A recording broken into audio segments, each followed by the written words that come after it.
Hello everyone! Ngayon, gagawa naman tayo ng carbo bulldog. Tara!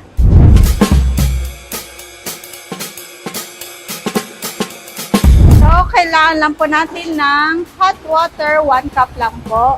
And then, ang ating carbo. So, hintay lang po natin kumulo yung tubig. Saka po natin lalagay ang ating noodles.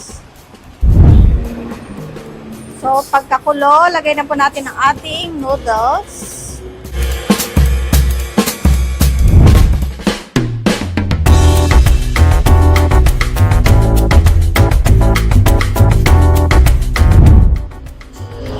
So, first, lagay po na muna natin ang ating hot sauce.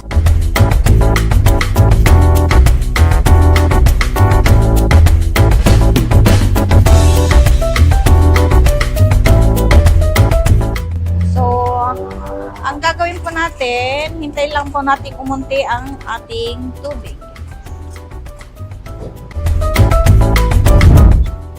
So, ilalagay na po natin ang ating powder.